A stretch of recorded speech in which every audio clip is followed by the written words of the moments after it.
আমরা ডিম খেতে কম বেশি সবাই ভালোবাসি, সেটা ঝোল হোক কিংবা সিদ্ধ কিংবা পোচ কিংবা ভাজা। কিন্তু আমার এই ডিম পাতুরিটা খেতে বেশ ভালো লাগে, তাই ভাবলাম তোমাদের সাথে আজকে শেয়ার করি। আমি ডিমটাকে তো সিদ্ধ বসিয়ে দিয়েছি, আর এখানে আলুটাকেও ঝিরিঝিরি করে কেটে নিয়েছি, আর সাথে কেটে নিয়েছি পেঁয়াজও।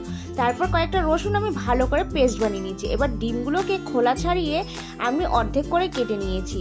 আর একটা প্লেটের মধ্যে আলুগুলো দিয়ে তার মধ্যে পেঁয়াজ দিয়েছি, তার মধ্যে রসুনটা দিয়ে নুন দিয়ে পরিমাণ মতো হলুদ, লঙ্কার গুঁড়ো আর তেল দিয়ে ভালো করে মিক্স করে নিয়েছি। তোমরা চাইলে এর মধ্যে সর্ষে বাটাও দিতে পারো। এবারে একটা কলা পাতা নিয়ে তার মধ্যে তেল মালিশ করে আলুগুলোকে বসিয়ে দিলাম, আর এক্সট্রা যে মশলাটা ছিল সেটা ডিমের সঙ্গে নিয়ে সাইডে সাইডে সাজিয়ে দিলাম। এবারে লো আছে এটাকে হতে দিলাম। এবারে দেখো এখানে দাগ লেগে গেছে, কিন্তু এখনই ঝটপট করে তুলে নিতে হবে। তুলে নিয়ে একটা কলা পাতা নিয়ে আবার উল্টে দিয়ে ব্যাস 5 মিনিটের জন্য আবার লো আছে রেখে দিতে হবে।